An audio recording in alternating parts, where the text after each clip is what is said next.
Cumprimento os irmãos da paz do Senhor, amém? Glória a Deus, né?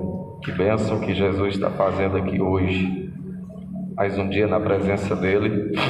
E nós não podemos nos esquecer de que esse momento é um momento para Ele.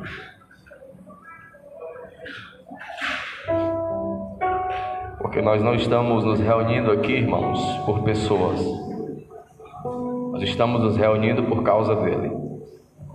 Amém? Igreja que se reúne pela necessidade do povo é uma igreja que gosta de pregar o humanismo, mas não enxerga a humanidade. A gente entende que o ambiente de culto ele é produzido pela motivação que é Deus.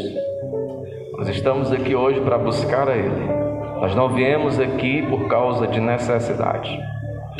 Ao longo da história da Bíblia toda, nós entendemos que uma minoria bem posicionada, ela sempre intercedeu por uma multidão necessitada. Quando você lê Mateus 18:20, você vê que Jesus diz que se a minoria, onde houver 2 ou mais reunidos no nome dele, ele está presente. Entenda que Deus sempre vai trabalhar naquilo que é incomum, que é improvável e que é impossível. Deus nunca vai atender a necessidade de alguém pela capacidade de outrem. Deus ele vai atender porque Ele é Deus, não é porque este ou esta possa atender. Veja a multiplicação dos pães. Nós tínhamos 5.000 homens ou mais para se alimentarem, nós tínhamos 12 para servir e apenas 1 para ofertar. Então nós entendemos que a minoria sempre foi, na verdade, a ferramenta de Deus para tratar a necessidade da maioria. É como me lembro quando o meu antigo pastor, Luiz Hermínio, ele dizia que estava no culto e esperando as pessoas chegarem no culto para começar, até um dia Deus chegar para ele e dizer para ele: o culto é para eles ou é para mim? E ele disse: é para o Senhor. E o Senhor disse: mas eu já estou aqui. Por que você não começou o culto ainda? Então olhe para o irmão que está do seu lado e já comece a incomodar ele. Eu gosto de incomodar as pessoas quando eu estou pregando. Pergunte para ele: você está aqui por causa de quem? Está esperando quem glorificar? Você está esperando quem adorar? Você está esperando quem sair da cadeira para pular? Qual é o alvoroço que você está esperando hoje, se não for Deus? Porque nós precisamos entender que você está aqui hoje por causa de um grande propósito. Amém? Abra sua Bíblia comigo no livro de Romanos, capítulo 16. E o versículo é o versículo 13. Amém? Romanos 16 e o versículo é o versículo de número 13. A palavra do Senhor diz assim: saudai a Rufo, eleito no Senhor, e sua mãe, que também é minha mãe. Amém? A Bíblia, ela é um livro que eu costumo dizer que é o quebra-cabeça mais bem elaborado de toda a história. Nem o filme Matrix consegue discernir com tanta precisão o que acontece dentro desse livro. A Bíblia, ela tem toda a ciência que alguém pode imaginar. Desde a biológica, a física, a metafísica, a química, a matemática. Está tudo aqui na Bíblia. Tudo que nós precisamos está aqui na Bíblia. Amém? O que tem na Bíblia não te torna apto a passar em nenhum concurso, mas te torna apto a ser bem-sucedido em tudo que você for fazer. Sem ela você não consegue fazer nada, mas com ela você consegue tudo. Amém?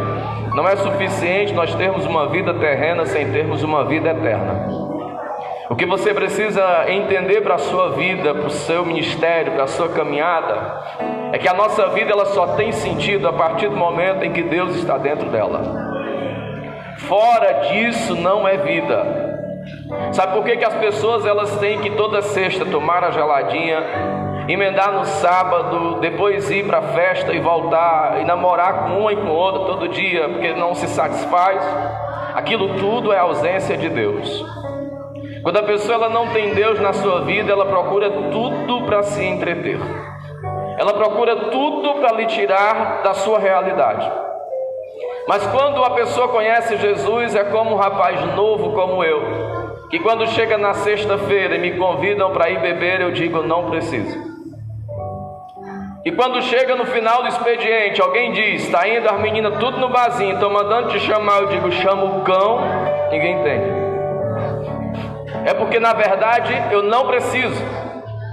Tudo que eu preciso para me alegrar, para me trazer felicidade, para me trazer paz, para me trazer ânimo, está em Deus. E quando nós temos um relacionamento com Deus, a nossa vida, ela se torna uma vida suficiente.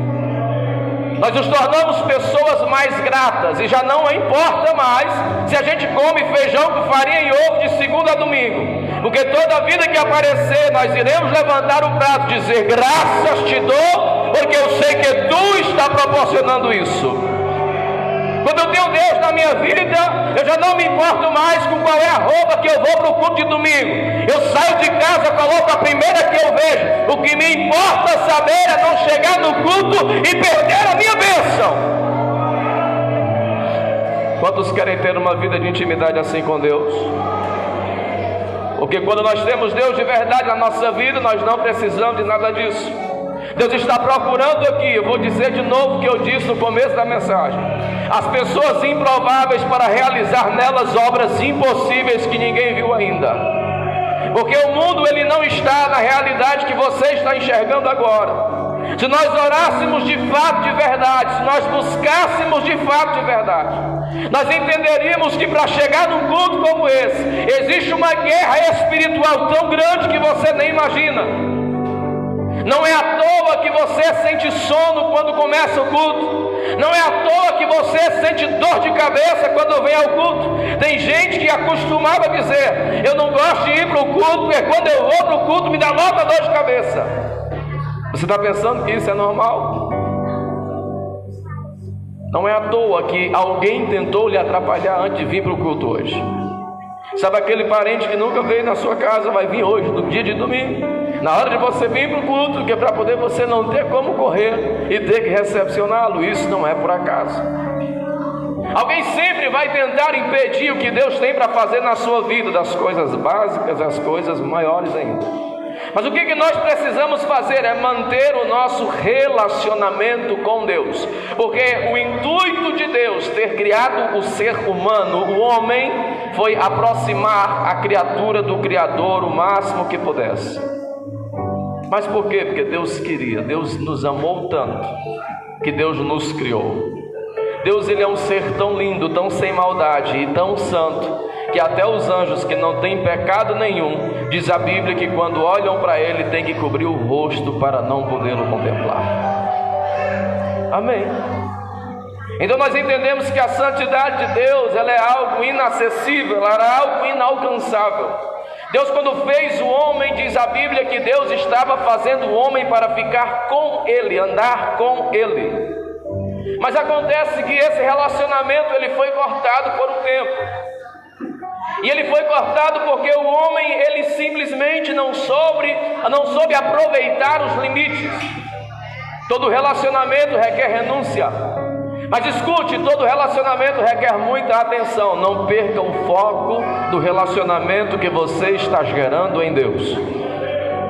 Mas por quê? Porque todo desvio de foco ou percepção pode lhe levar a uma frieza espiritual e uma desmotivação espiritual. E aí logo, para você ir à igreja vai ser enfadonho. Para você ir ao culto vai se tornar algo pesado. Logo você vai identificar pessoas que você gosta na igreja. E no dia que estiver aqui pregando alguém que não é do seu gosto, que não faz parte do seu cardápio, você vai olhar e dizer, vixe, o culto hoje vai ser mó paia. Mas quando nós estamos com o nosso espírito ativados no Senhor, quando nós estamos com o nosso relacionamento alinhado com Deus, Não importa quem pregue ou quem deixe de pregar, a presença é a mesma, a unção vai ser a mesma, a glória vai ser a mesma, porque o Deus que você está acostumado a sentir, o Deus que você está acostumado a se relacionar, continuará sendo o mesmo Deus nesta casa, ou onde você estiver. Precisamos aumentar o nosso nível de profundidade e relacionamento com Deus. É por isso que a Bíblia diz que nós devemos prosseguir, e devemos prosseguir mais ainda, em conhecer mais ainda de Deus. Por duas coisas diz a Bíblia que o homem ele erra, ele falha. Ele não erra ou não falha porque ele não sabe fazer o certo. Diz a Bíblia que ele não erra, primeiro, por conhecer a Deus. Ele erra por não conhecer a Deus, por não conhecer as sagradas escrituras. Diz a Bíblia, e nem o poder de Deus. Diga para o seu irmão, é impossível conhecer a Deus sem a palavra. Amém? Irmão, e quem não sabe ler, não vamos ser ignorantes. A Bíblia diz que a fé vem pelo ouvir da palavra de Deus. Nem sempre. Irmão, e quem não consegue ouvir? Deus sempre vai dar um jeito de dar entendimento às pessoas. Amém? Porque diz a Bíblia que nem os loucos, eles errarão o caminho do Pai. Se eles não vão errar, é porque Deus vai colocar eles no lugar devido. Amém? Diga para o seu irmão, nada foge do controle de Deus. Se você quer ter uma vida que Deus controla, deixa Ele governar ela e você vai ver que ela vai andar. Pode ser que tudo agora esteja apontando para uma realidade de fracasso, de que não vai dar certo.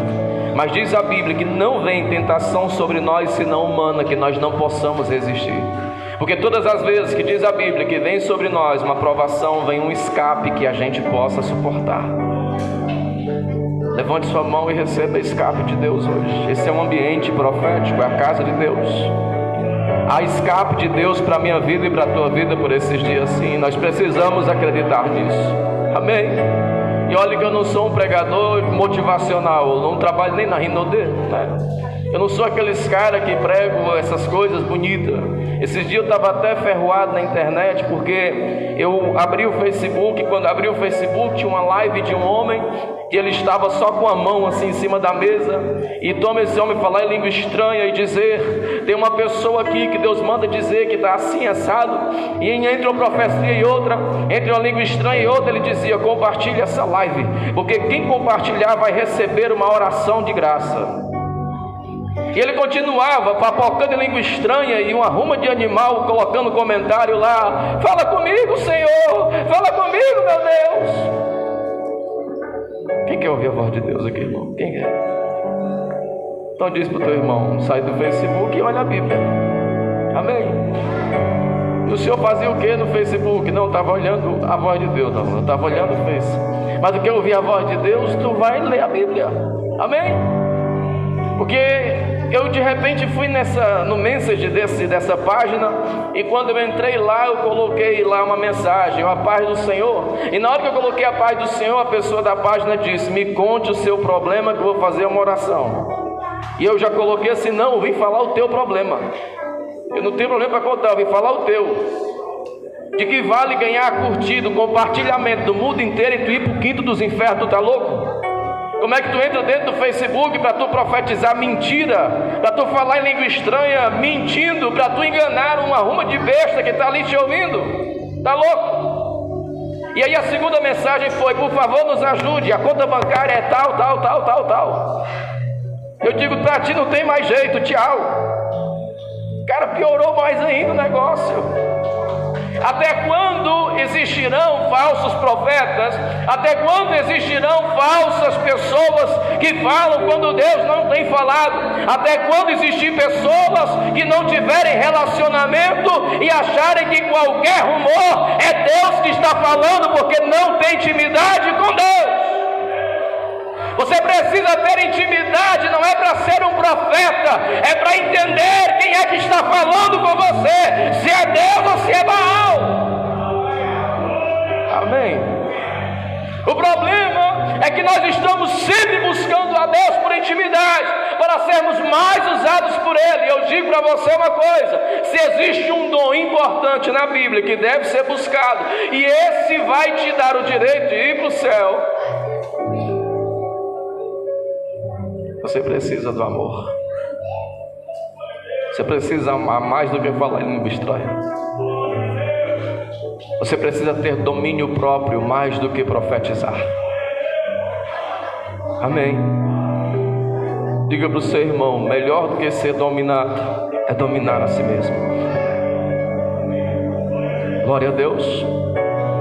Porque quando você se domina, quando você consegue refrear a sua língua, a Bíblia não fala que o varão perfeito é aquele que consegue pregar bem. A Bíblia não diz que o varão perfeito é aquele que vem para a igreja bem arrumadinho, perfumado, paletó e gravata. Não. A Bíblia diz que o homem perfeito é aquele que consegue refrear a sua língua. Não é falar em línguas, é calar a língua. Tu entende o que é para Deus? É algo muito mais importante. E nós estamos preocupados em termos um relacionamento raso com Deus para demonstrarmos para a pessoa aquilo que nós não somos. Como eu disse no começo, a igreja não é um lugar que venhamos aqui para atender às nossas expectativas. Você veio até aqui para atender às expectativas de Deus. Amém? Você não veio para cá para atender as suas, foi as dele. É diferente, esse lugar aqui é para ele, é para honra e glória e louvor dele. Ele já viu que você passou o dia reclamando, ele já viu que no trânsito você é um ignorante, ele já viu que em casa a sua mulher tem sofrido, que o seu filho não tem tido atenção, e ele espera que numa hora como essa você diga: Deus, eu me arrependo desse dia que foi hoje. Eu vim aqui hoje para dizer para o Senhor que eu não presto, mas eu tenho que melhorar. Eu vim aqui hoje para dizer para o Senhor que eu não mereço receber a bênção da quitação do carro, eu não mereço receber a chave da casa nova, mas eu preciso receber a tua palavra. Aleluia! Dá para dar uma glória a Deus? Ou está difícil? Nós precisamos criar esse relacionamento com Deus, até que nada mais nos importe a não ser a presença dele, a não ser a glória dele. Porque Deus está querendo produzir em nós um espírito que esteja voluntariamente pronto para fazer a sua vontade. Depois que Deus sai do Éden, Adão é expulso daquele lugar. O homem agora ele tem que escavacar, ele tem que buscar mais ainda a Deus para encontrar ele. Porque Adão ele perdeu o relacionamento que ele tinha com Deus a partir do momento que ele se relacionou com quem não deveria, conversou com quem não deveria conversar. Quem está entendendo o que Deus está falando? Adão ele perdeu o relacionamento com Deus por uma simples distração. E nessa simples distração, tudo que lhe acometeu, ele colocou a culpa em Deus. Não se distraia, para que você não pague um preço e depois jogue a responsabilidade em Deus. Quando Adão se distrai, Deus olhou para ele e disse: por que você fez isso? Ele: eu? Foi a mulher que tu me deu. Ele botou a culpa em quem? Foi em Deus. Bateu de tabela, foi lá. E assim somos nós. Desenfreadamente quebramos o nosso relacionamento com Deus. As consequências elas aparecem. De repente a gente pergunta: Deus, onde é que tu está? Deus, cadê o Senhor? O propósito de Deus desde o princípio foi não perder você. O propósito de Deus desde o princípio foi que você não saísse do lugar. Porque Deus queria fazer uma grande obra na tua vida, e Ele vai fazer. Então, quando a palavra do Senhor, ela nos fala sobre relacionamento e intimidade com Deus, a nossa vida, ela sai de uma vida comum, de uma vida humana, de uma vida normal, para uma vida sobrenatural, extraordinária. Deus, Ele é real, Ele existe e Ele é vivo. Você sabia disso? Você acredita que Deus continua sendo o mesmo? Um casal de missionários foram bater no interior E lá no sertão a água era salobra, aquela água salgada de poço. Quando chegou lá, casados novos ainda, a mocinha olhou e disse: amor, você me chamou para viver da obra, como é que a gente vai viver se nem água a gente tem para beber? Ele foi no centro da cidade, comprou 1 litro de água em Indaiá, orou na água e disse: Deus, eu vou jogar ela dentro desse poço, e eu não quero que saia mais água salgada daqui. Quem acredita nisso? Quem acredita nisso? Até hoje esse poço dá água natural, água doce, água boa. Ele não mudou, ele continua sendo o mesmo Deus. Ele continua operando, mas sabe o que acontece? Nós estamos tão acostumados com aquilo que é natural, que quando aparece alguma notícia espiritual, a gente duvida. É por isso que intimidade, ela não se é medida por falácias, ela é medida por quem sente, quem está sentindo Deus. É quem pode dizer o que é e o que realmente não é. Porque quando Deus ele falar, você precisa entender o que é que Deus está dizendo. Amém? Todo ambiente de fracasso vai sempre vir uma palavra de conforto depois, e é Deus que está falando para você. Mas Deus também pode se calar, e eu posso dizer para você que quando Ele se calar, Ele está falando mais ainda. Sabe qual é a palavra que Deus está dizendo quando Ele se cala? É aquela: espere mais. É aquela: não se desespere agora. Quando Deus se cala, Deus está dizendo: eu estou trabalhando, você não está entendendo. Sabe quando é que Deus vai se calar? É quando você estiver muito no natural, porque tudo aquilo que é espiritual é assustador. Amém? Diga para o seu irmão: se Deus está calado, é porque você está muito no natural. Diga para ele: entre no espiritual de Deus hoje. Deus está só se calando para não assustar você, porque o que Ele vai fazer é tão grande que se Ele dissesse agora, você talvez não acreditaria. Sabe, é por isso que Deus tem horas que Ele se cala. Você imagina Deus chegando na casa de Abraão, e quando Ele chegou lá na casa dele, olhou para aquela velhinha, e quando olhou para ela, o anjo chega e diz: eu vim aqui para te dar uma notícia. Ela talvez esperasse qualquer notícia boa relacionada a qualquer coisa normal ou natural. Mas Ele chega para ela e diz: você vai ser mãe. E ela começou a rir. Deus só vai se calar muitas das vezes quando você não compreender aquilo que é espiritual e o que Ele vai fazer. Amém? E a palavra de Deus fala que quando ela ri, ela teve que entender depois que ela ia ser mãe mesmo sendo uma mulher velha. Porque Deus não precisa de você para fazer o que Ele quer fazer na sua vida. Deus não precisa de quem acredita ou de quem duvide para fazer o que Ele disse que ia fazer. Porque Ele é Deus, você querendo ou não. Aquele que começou a boa obra, Ele é fiel para concretizá-la. Aleluia! E Ele vai fazer. O homem perde o relacionamento com Deus, e Deus tenta de novo com a arca. Chama Noé para uma responsabilidade. Olhou para ele e disse para ele: ó, você vai construir uma arca. E ele: como assim? Eu não sei nem o que é isso, nunca fui nem na faculdade de engenharia naval, né? A gente tem a mania de dizer para Deus como é que as coisas devem ser feitas. Ainda mais que Deus ele é expert em escolher você para fazer uma coisa que você não quer, que você não sabe, que você não pode nem entende quando começar. Amém? Quem entendeu o que Deus falou? Você foi chamado por Deus num tempo que você não sabe quando vai ser, para fazer uma coisa que você não sabe fazer, e com certeza é aquilo que você não quer. Isso é um chamado confirmado por Deus. Eu não queria ser pastor. Primeira profecia que eu recebi, eu tinha 10 anos de idade. Deus me manda te dizer que tu vai ser pastor. Eu estava repreendido. Pensa no menino atrevido. Com 12 anos, já pregando no terminal, uma mulher entrou em mistério lá na Parangaba, olhou para mim e disse assim: olha, homem, tem um cajado na tua mão. Eu perguntei qual. Ela disse: à direita. Eu fiz assim: vai! Mas quando Deus quiser te pegar, vai ser de um jeito e de uma hora que você não vai nem entender. Quem te chamou, Ele é fiel para concretizar o que Ele começou. Olhou para Noé e disse para ele: aí, cara, tu vai construir uma arca, mas por quê? Não é porque vai acabar a terra com dilúvio. Eu imagino Noé olhando para o céu, o que é dilúvio? E Deus dizendo: vai cair água do céu. Ele: como é que vai cair água do céu? A água não cai do céu, a água sai do chão. Mas Deus disse: vai cair água do céu, prepara o povo, tua família. E a Bíblia fala que ele começou um trabalho, já era bem de idade, que é quando você não pode. Diga para o seu irmão: Deus vai lhe chamar quando você não puder.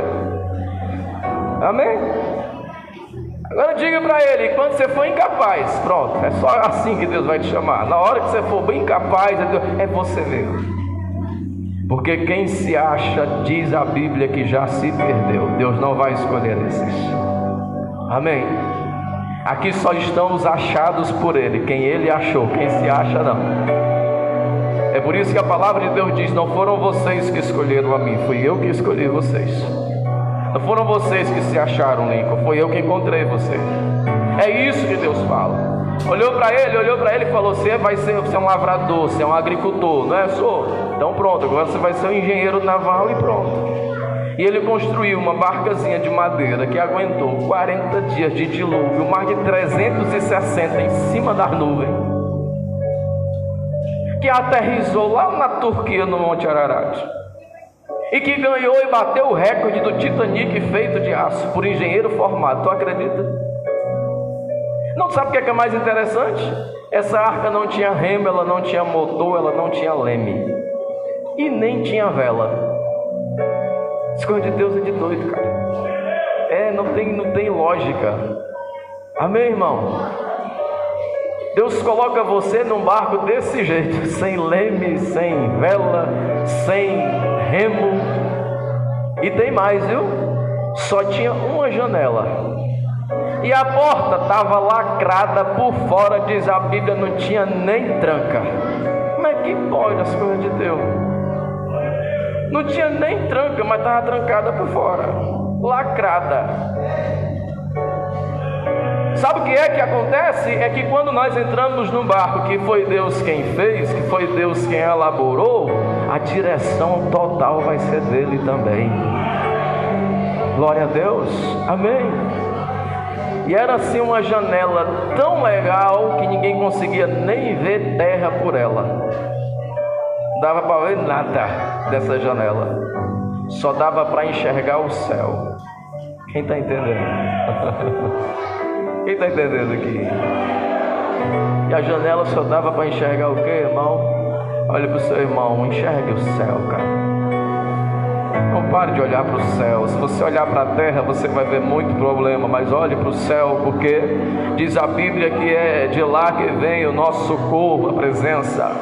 Depois Deus fala com os patriarcas, Abraão, Isaac, Jacó. José vem, pega todo mundo numa crise e leva todo mundo para o Egito, porque todas as vezes que a crise aperta, tem muita gente que vai para o Egito, né, irmão? Tem alguém aqui que ainda está no Egito? Se tu perguntar para ele por que é que foi para o Egito, aí ele vai dizer: não é porque tinha um pastor que fez isso, não é porque teve um irmão que fez isso, não é porque todo mundo tem uma desculpa para ir para o Egito.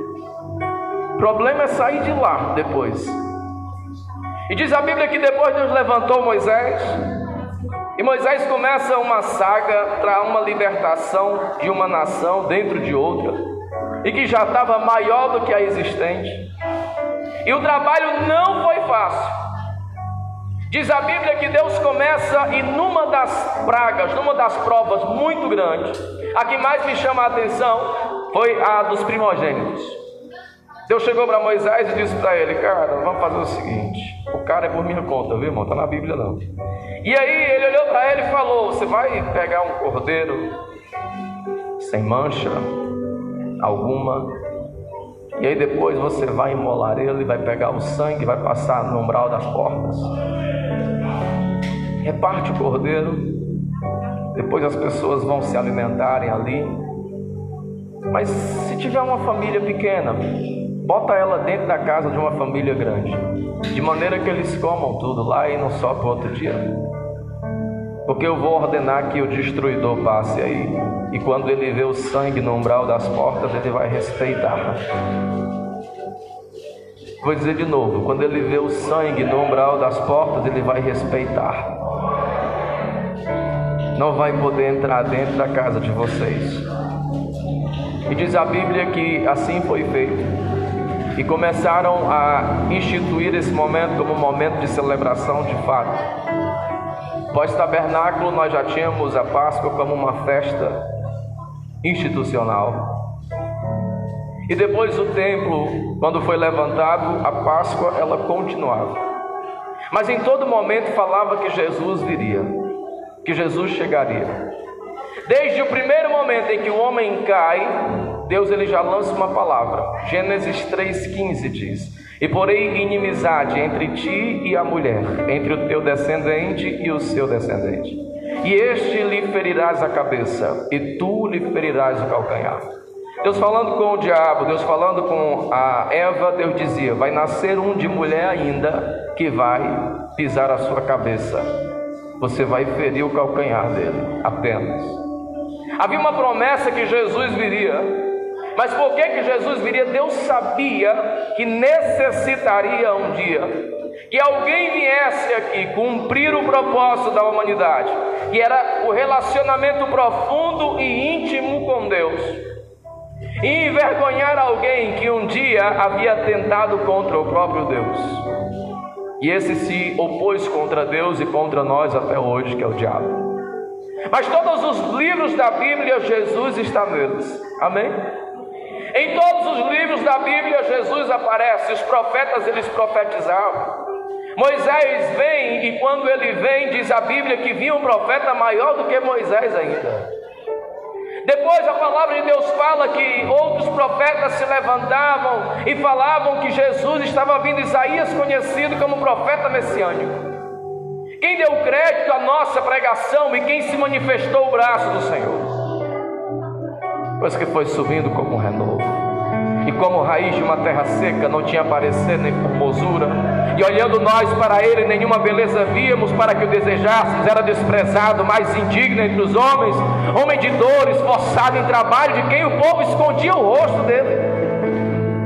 O cara que estava vindo não ia chamar muita atenção não. Mas sabe, quando o cordeiro vinha, diz a Bíblia que por um dado momento ele serviu por expiação de pecados também. E naquele exato momento em que o cordeiro ele era morto em uma reunião, em um sacrifício, e o seu sangue era aspergido, diz a palavra de Deus que ali as pessoas elas estavam purificadas, o sacerdote purificado para apresentar os demais, e por aí ia. Havia um propósito de Deus em aproximar de novo as pessoas dele. Deus só trouxe pessoas aqui hoje que estão precisando se aproximar mais dele. Eu tinha toda uma mensagem para cá hoje, mas quando a gente chega aqui, Deus bagunça tudo, né? Nós precisamos voltar ao propósito com Deus. Eu ainda estou na mesma pegada do culto de sexta-feira aqui, voltando ao primeiro amor. Sabe quando Jesus ele é profetizado que vem? Isaías ele foi um cara tão detalhista que ele não esquecia de nada. Ele começava a falar que ele pregaria nas praças e a unção de Deus sobre a vida dele seria tão grande. Dizia que quando ele chegasse, ele vinha para despedaçar os ferrolhos de ferro.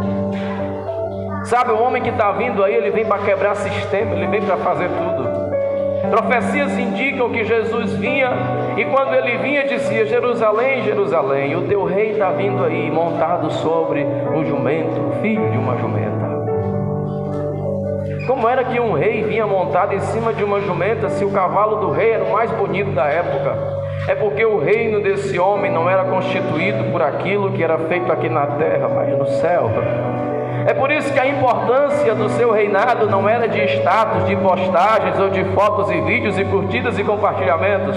O que importava para esse homem, na verdade, era o que as pessoas sentiam através dele. Amém? O que as pessoas sentem através de você sobre Deus define tudo aquilo que você está cheio dele. Agora, se você estiver vazio de Deus, as pessoas também sentirão o vazio que há dentro de você. Amém? Impor respeito a quem não serve a Deus ainda não é difícil, se você estiver com os joelhos no chão e na presença de Deus. Porque todos olharão para você e entenderão que há um homem de Deus, uma mulher de Deus que tem a diferença, ou que faz a diferença. Amém?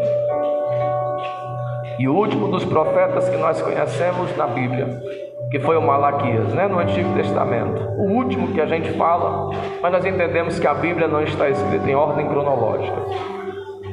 O último livro do Antigo Testamento fala que Malaquias encerra numa alegria, dizendo: para vós que temeis ao Senhor, nascerá o sol da justiça, e saireis e saltareis como um bezerro ao cevador.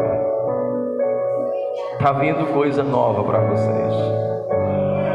O profeta Isaías, antes de morrer, ainda deixava um recadozinho lindo: voz do que clama no deserto, endireitai o caminho do Senhor e preparai as suas veredas para que Ele chegue. Jesus foi mencionado em todos os momentos. E quando de repente Deus para de falar com as pessoas, e o período interbíblico vem, o intertestamentário, que foi os 400 anos de silêncio. Tinha um anjo que estava de folga, mas aí ele teve que descer nesse dia. De repente, uma moça no campo, ela é abordada mais uma vez por uma visita espiritual. E o anjo chega para ela, cumprimenta ela: Ave Maria, olá Maria, bom dia Maria, oi Maria. Foi isso que ele disse. Tudo bem? Meu nome é Gabriel, eu sirvo perante o Senhor. Eu vim aqui para dizer que foi achado graça a ti, e você vai gerar um filho aí. E esse menino aí é o que foi profetizado pelos profetas antigos. Você foi escolhida para isso daí. E mais uma vez o relacionamento com Deus está sendo reativado de novo. Essa mulher, quando ela recebe essa palavra, quando ela entende isso, queridos, não é fácil. Escute, aquilo que você recebe de Deus, só você e Deus conseguem sentir. Amém? Porque quando Maria compartilhou com José, José já disse logo: eu vou pegar o beco desse negócio, senão vão acabar com a bichinha, eu vou sair fora. E quando ele pensa em sair fora por não entender, diz a Bíblia que Deus fala de novo em sonho agora: não temas receber Maria, tua mulher, porque o que está gerado dentro dela é gerado do Espírito Santo. Amém? Quantos querem gerar frutos pelo Espírito nesses tempos? Quantos querem voltar ao propósito, ao projeto original desde o começo? Amém? Porque no começo o homem comeu do fruto proibido, mas agora nesse recomeço o fruto ele não era mais proibido. Porque quando Jesus cresce, ele olhou para eles e disse para eles: aprendam de mim, que sou manso e humilde de coração. Jesus, ele veio com um fruto mais lindo e mais perfeito. Sabe por quê? Porque ele era a árvore da vida. Lá no Éden tinha duas árvores: a do conhecimento do bem e do mal e a da vida. Se o homem comesse do fruto da árvore da vida, ele viveria e nunca mais morreria. Mas o homem acabou optando pelo fruto do conhecimento do bem e do mal. Jesus, quando chega, ele diz: eu sou a videira verdadeira. Eu sou a árvore que vocês perderam lá no passado. Venham para cá, aleluia. Venham e podem se saborearem de mim. Sabe por quê? Porque agora eu sou o pão vivo que desceu do céu, aleluia. Você precisa entender que quem toca em Jesus, quem anda com Jesus, quem encontra Jesus, quem vive com Jesus, a sua vida não é mais a mesma. E Jesus começa a pregar e começa a escolher quem ninguém escolheria. Sabia que Jesus fazia isso? As pessoas mais improváveis. Escolhe um, escolhe outro. O terceiro que ele escolheu foi o mais bagunceiro da vida. Porque esse cara, ele era aprendendo com Jesus e fazendo o contrário às vezes. O terceiro dos discípulos. Jesus chegou na margem da praia, ele estava lá frustrado, lavando as redes. Jesus disse: me empresta teu barco. Pode subir aí. Muita gente para Jesus pregar, não tinha microfone, ele esperou uma plataforma mais alta e ele pregou ali. E diz a Bíblia que quando ele termina, olhou para ele e disse: e aí, como foi o dia? Ele falou: o dia foi fraco demais, não pegamos nada. Estamos lavando as redes aqui para poder ver se dá certo amanhã. Jesus disse: pois então coloque a rede no barco e vamos lá. Eu sou pescador, você é pregador, cara. Está vendo que uma hora dessa não dá peixe? É hora de pescar de madrugada, com aquela luazinha que indica, né? Pescador tem toda uma ciência. Só que Jesus, ele não tinha uma ciência, ele tinha uma palavra rema. Amém? A ciência tenta explicar o Big Bang, os átomos e tudo. Deus disse: haja luz, houve luz. Quando a ciência tenta explicar, Deus traz a existência, trazendo mais problema para eles. Deixa eles tentarem explicar o que Deus está fazendo.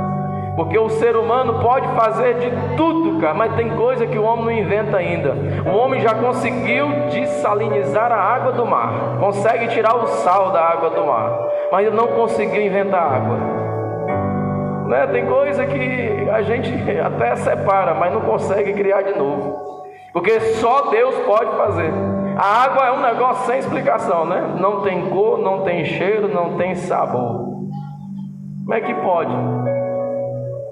Mas eu pergunto para ti, o que é melhor, coca ou água na hora da sede? Claro que é água.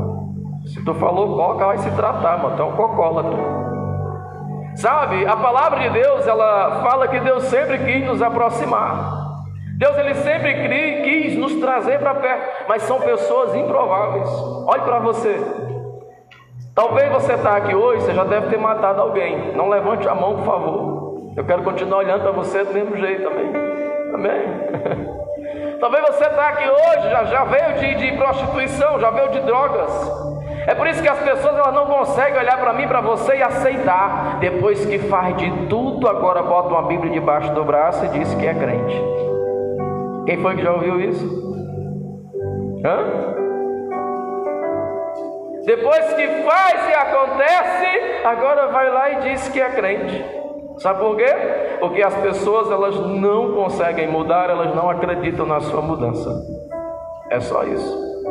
Aí sabe o que foi que Jesus ensinou? Ame eles, perdoe eles, mude mesmo de verdade para que eles percebam, e diz a Bíblia, ganhe eles sem palavras. Diga para o seu irmão, a maior pregação sempre será o meu testemunho. Amém? Glória a Deus. Porque pregar melhor do que padre, tem poucos pastores que pregam. É ou não é? Padre é formado, seminarista e tudo, respeitando os católicos aqui, sabe? Mas quando termina a missa, os católicos vão concordar comigo, ele também enche a cara. Enche ou não enche? Enche. Quando termina a missa, ele enche o copo. Enche. De que adianta pregar e não viver a palavra? De que adianta ministrar e não cumprir a palavra? Não adianta. A maior pregação sempre foi e será o meu testemunho. Glória a Deus por isso. Por isso que as pessoas elas não entendem. Deus tem um propósito maior. Jesus começa a salvar pessoas, e quando ele vai salvando pessoas, diz a Bíblia que ele vai olhando para os discípulos e diz: vocês lembram do templo? Lembramos, sim, senhor. A samaritana me fez uma pergunta ali, eu disse para ela. Ela perguntou onde era o lugar certo de adorar. No templo, ou em Jerusalém, ou aonde? Ou lá no monte. Era uma questão territorial, era uma briga política religiosa da época, que ela queria saber se Deus ouvia os samaritanos ou se Deus ouvia o pessoal lá do outro lado, dos judeus. Aí ele olhou para ela e disse: deixa eu dizer um negócio para ti. Já é chegada a hora em que o Pai procura os verdadeiros adoradores, os que o adoram em espírito e em verdade. Ela ficou sem resposta, né? Porque ela queria ouvir aquilo que lhe agradara, mas Jesus disse aquilo que agradava a Deus. O templo era um local de encontro com Deus. Hoje é o meu e o teu coração. É por isso que a Bíblia diz que nós somos templo e morada do Espírito Santo. Amém? Jesus, quando olhou para os discípulos e disse para os discípulos: vocês não são mais reunidos de templo lá em Israel, Jerusalém. Não. Lá em Judá, não. Vocês agora são a igreja. Enquanto que templo é a presença lá dentro, igreja quer dizer sair para fora. Mas não estamos entendendo, Senhor. Vocês estarão cheios da presença de Deus para compartilharem com os que estão lá fora agora. Vão lá e preguem a palavra. O propósito maior é esse. Vamos reunir aqui. Separou 70 e saiu para evangelizar. Diz a Bíblia que eles voltaram tudo alegre. Rapaz, você viu lá o quê? Expulsei o capeta daquela mulher. Mancho, tu é doido. O outro chegou: tu não viu, foi nada. E o que foi? Eu orei, o aleijado não andou. E de repente eles começaram a conversar. E o outro: ora, mas rapaz, aleijado é nada, macho. Eu orei, foi um cego, veio para enxergar. Jesus parou e: peraí, vocês não entenderam o propósito ainda. Não se alegrem pelo que vocês estão realizando, não. Se alegrem pelo nome de vocês estarem escritos no livro da vida. Amém? Diga para o seu irmão: o que você faz e todo mundo vê. Diga: o que você faz e todo mundo vê não te garante o céu. Diga para ele: o que te garante o céu é o que você faz e ninguém está vendo. Amém? O que te garante o nome no livro, na verdade, não é o que o povo está vendo lá fora, é o que Deus está vendo dentro de casa. É o que Deus está vendo quando ninguém está vendo. Essa é uma questão muito mais essencial e importante para nós. E eu não sei vocês, mas me dá uma vontade de aceitar Jesus quando alguém prega assim. É ou não é, irmão? Parece que a gente nunca foi crente mesmo. É ou não é? A gente precisa mudar de novo. Jesus, quando prega, chamou os discípulos e disse para eles: eu aqui, já estava todo mundo junto. E ele vai falar da hora da traição. E quando ele vai falar da hora da traição, ele já está numa ceia. E ele pega o pão, e quando ele pega o pão, ele começa a repartir esse pão. Talvez os discípulos não haviam entendido, mas João tinha explicado quando viu ele. Quando Jesus ele chega onde João estava pregando, naquela igreja climatizada com poltrona de paletó e gravata, era assim a igreja de João? João pregava onde? Deserto, margem de rio, quando tinha um propósito já de batismo. E como era que ele se vestia? Pé de camelo. Comia picanha todo dia, João. Era gafanhoto e mel silvestre. Mas diz por que era que João fazia isso. Tu sabe? Jesus, ele era o Filho de Deus. Ele podia comer de tudo. João, ele estava nesse propósito também, se tornar um dos filhos daqueles mais queridos de Deus. E para isso ele teve que se abster de tudo. Diga para o seu irmão: intimidade sem abstinência não é intimidade. Você deve se abster sempre de alguma coisa. Vixe, irmão, então eu vou comer só gafanhoto? Está repreendido. Não ser ignorante, não, irmão. Eu estou falando de renúncia aqui. Amém? Pior do que gafanhoto, eu tenho certeza que para alguns aqui é panelada. É ou não é? Tem crente que não come panelada. Eu como e pode me chamar, viu? Eu dou lugar bem direitinho. Sabe, a palavra de Deus diz que quando João está lá no batismo, Jesus ele chega no meio da fila. Tem até um pregador que ele, na eloquência, ele fica dizendo: João, que cobra é essa? Porque João pregava e a pregação de João não era receba, receba, não. João olhava para a mulher rica e dizia: quem tiver 2 roupas, reparta com quem não tem. A igreja de João ia diminuindo bem direitinho. Quem está de barriga cheia, reparta com quem não tem o que comer. No meio do deserto, mas quem é que quer repartir comida com ninguém? Aí João pregava e dizia: quem está com o bucho cheio, dê água para quem está com sede. Era difícil a pregação. E quando João via resistência, ele dizia: raça de víbora, quem ensinou vocês a fugir da ira vindoura? Víbora, cobra terrível do deserto lá, né? Não é aquela da parede que come mosquito, não. Mas quando Jesus chega, João olhou, e eu imagino que naquele momento o batismo ele teve um peso bem maior. Sabe por quê? Porque quem estava chegando era o Criador, Filho do Deus Todo-Poderoso, que estava com ele na criação. E diz a Bíblia que quando ele chegou aquele homenzinho moreno, mediano altura, né, aquele jeito bem árabe. E quando ele chega, esforçado nos trabalhos, 30 anos trabalhando, diz alguns historiadores, eu não estava lá, que José morreu, Jesus assumiu a responsabilidade da casa, por isso que ele passou 30 anos trabalhando. Mas diz a Bíblia que quando Jesus chega, João olha para ele e diz assim: eu que tenho que ir a ti e tu que vens a mim. Ele olha para ele e diz: deixa por agora, é necessário que assim se cumpra o que está escrito, tem que ser desse jeito, lembra? João olha para ele e diz: lembre-se, Senhor, nós estamos falando de duas profecias por o mesmo profeta conversando. A voz do que clama no deserto e o homenzinho lá da pregação que o povo se escondia. Mas quando Jesus chega e olha para ele e diz que tem que se cumprir, ele aumenta assim o gogó e grita: vocês estão vendo esse homem? Eis aí o Cordeiro de Deus que tira o pecado do mundo. É esse homem de quem eu dizia, do qual eu não sou digno nem de desatar as sandálias dos pés dele. É esse que eu dizia. Era sobre ele que eu estava falando, aleluia. Vocês conseguem aí sentir esse homem chegando? Você não estava nem lá, mas eu tenho certeza que alguém já está sentindo que esse homem ele está aqui nessa noite. Se você está sentindo isso, levante a mão para o céu e comece a adorá-lo, comece a bendizê-lo, comece a exaltá-lo e glorificá-lo.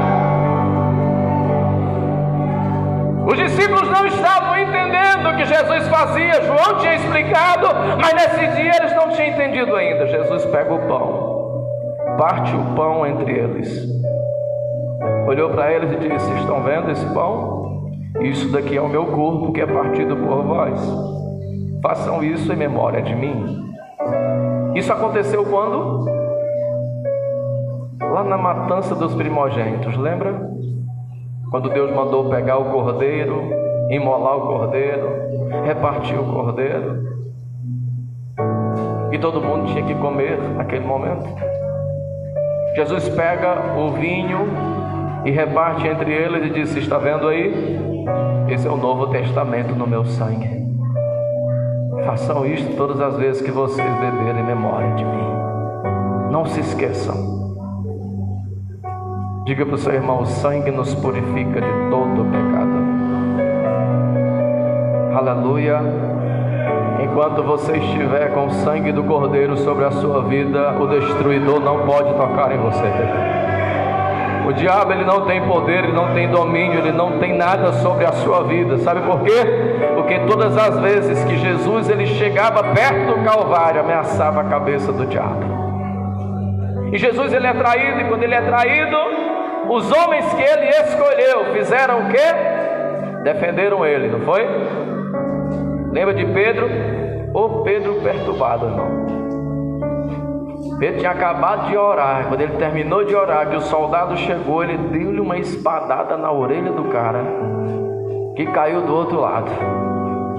Diga para o seu irmão: oração sem atitude é uma reza. Amém? Oração sem atitude é reza. Tem gente que é uma vida de oração, irmão, mas ninguém pode pisar no calo dele ou dela, que a espada come de mola. É ou não é, irmão? É. Tem gente que estava com Jesus. Eu estou com Jesus direto. Jesus não sai da minha casa. Ora muito e o fogo pega, mas se tropeçar, a mão canta. Tem muitos Pedros aqui para guardar a espada ainda, viu? Jesus nunca tinha mandado Pedro guardar a espada. Ele andou 3 anos com Jesus armado, tu acredita? Escute, quem manda as pessoas mudarem a religião, Jesus não. Jesus espera que o próprio ferro determine a ação.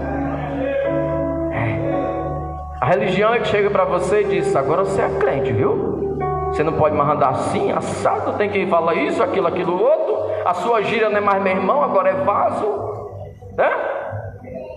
Você não pode dizer mais armaria, está queimado. A religião, ela faz tudo isso, mas Jesus não. Jesus anda com você esperando ver você querendo ser diferente. Aí sabe quando é que Ele vai mandar você deixar? Quando isso fizer mal a outras pessoas. Ele vai dizer: está na hora de mudar. Quando isso fizer mal a você mesmo, está na hora de retirar. É Ele quem vai dizer isso para você. Amém? Ninguém aqui é inocente. Sabe por quê? Porque a Bíblia diz que o Espírito Santo convence o homem do seu pecado. Então ninguém é inocente. Vai, eu não sabia, o pastor Davi nem me disse. Ou mentira. O Espírito Santo estava lá dizendo: não beba não. O Espírito Santo estava lá dizendo: não fume não. Ei, não fale mal não. Não minta não. Não seja falso. Estava ou não estava lá na hora? Só por que só aqui está glória a Deus? Eu não entendi ainda, irmão. Está difícil aí embaixo, tá o negócio. Diz para o teu irmão: ainda dá tempo de ir embora. Diz: ainda dá tempo de ir embora, porque vai piorar. Ou a gente sai daqui com vontade de se converter, meu irmão, ou então não adianta a gente vir para a igreja. Ninguém chegava até Jesus só para encher o bucho. Quando chegava perto dele, ele dizia: ei, vocês vão ser perseguidos até a morte por causa do meu nome, mas bem-aventurados serão vocês, e bem-aventurado vai ser vocês quando mentindo disserem todo mal contra vós por minha causa. Vocês vão ter o galardão lá no céu. Pedro chegou para Jesus e disse: Senhor, o povo está indo embora. Jesus: pois vai também, acompanha. Não, Senhor, vou não, porque só tu tem palavra de salvação e vida eterna. Eu imagino Jesus olhando para ele e dizendo: então cala a boca e fica aqui.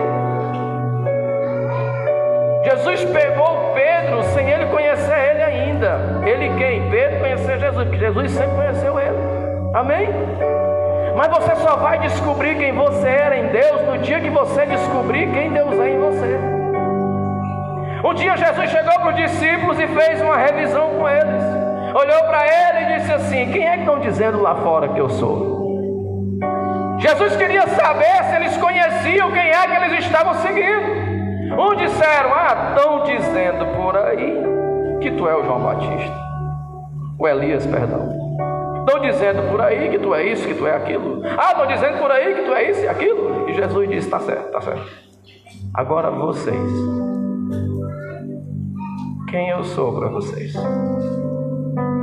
Simão estava lá atrás, olhou para ele e disse: tu és o Cristo, o Filho do Deus vivo. Aleluia. Diga para o seu irmão: a vaga é dos ousados. Diga que muitos foram chamados. Diga. Mas só é escolhido quem tem ousadia.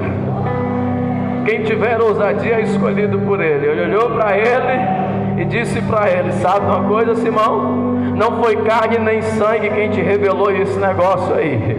Parece que ele também está entrando em outras vidas aqui no meio do negócio. A partir de hoje, nem ele sabia quem ele era, mas Deus só vai revelar a você quem você é nele quando você souber quem Deus é em você. A partir de hoje tu não é mais Simão, teu nome é Pedro, e sobre esta rocha eu edificarei a minha igreja. Agora tu vai ser uma grande pedra, tu vai ser alguém muito firme, o relacionamento volta. Amém? E Jesus, quando ele vai andando rumo ao Calvário, lá na frente já, diz a Bíblia que encontraram um certo sirineu. Esse homem, ele assistia muitas Páscoas. Ele via o sacerdote pegando sangue no altar, e com o hisopo, aquela esponja, ele jogava sobre suas vestes. ele via sendo purificado. Mas aquele homem ele só via porque ele era um homem estrangeiro. Ele estava naquele lugar. Todo mundo acha que era na hora errada, no lugar errado, né? Quem vê o cenário imagina, coitado desse homem. Tanto canto para ele passar, ele vai logo entrar na via dolosa na hora do pega para acabar. Jesus está lá, meu irmão, com tanto sangue, mas tanto sangue que nunca se viu naquela história tamanha truculência. Havia uma planta que hoje o nome dela é Cisíforos spinacristos, que haviam colocado na testa daquele homem, que os vasos sanguíneos que ele tinha derramavam mais sangue ainda. Uma coroa. Mas quando olharam, disseram: quem é que vai ajudar esse homem a carregar? Os romanos já pularam logo fora. Não, nós estamos metendo a peia, não dá. Os de casa disseram: não, esse homem é um homem puro, ninguém vai fazer isso. Então pega o sirineu e bota ele. E o escritor diz assim: e vinha um certo sirineu do campo, pai de Alexandre, pai de Rufo, e o obrigaram a carregar a cruz. Eu imagino que esse homem que sempre assistiu uma Páscoa e nunca pôde participar dela, naquele exato momento, ele de fato estava tocando no sangue do verdadeiro Cordeiro. Amém? Quantos entendem isso? É algo lindo, né? Glória a Deus. Diga para o seu irmão: ajudar a carregar a cruz é um ministério, é um trabalho, queridos, é uma responsabilidade nossa. Por isso que a Bíblia fala que nós devemos amar uns aos outros. Amém? Carregar os fardos uns dos outros. O próprio Jesus ofereceu trocar o dele pelo nosso, né? Tome para vocês aí o meu jugo, porque o meu jugo é doce, o meu fardo é o quê? É leve, eu troco com vocês. E quando o sirineu ajuda, eu imagino o sirineu chegando em casa, contando para a mulher dele, para os 2 filhos, o que tinha acontecido. Provavelmente esse homem, ele se converte ao Senhor. A sua família, ela é assistida. E quando Paulo está escrevendo à igreja de Roma, Paulo, ele diz assim: saudai a Rufo, eleito no Senhor, e a sua mãe, que também é minha mãe. A mãe de Rufo não era mãe de Paulo, mas Paulo fazia menção a uma das primeiras mulheres gentias a estarem no propósito da salvação também. Sabe o que eu quero dizer para você? É que Deus te trouxe aqui hoje para dizer: eu não desisti de você ainda. Ainda há um propósito grande a realizar na sua vida e você precisa entender esse propósito. Você precisa entender esse momento. Deus está querendo hoje fazer de você homem de Deus, uma mulher de Deus. Fique de pé em nome de Jesus. Eu quero orar pela sua vida, já vou terminar.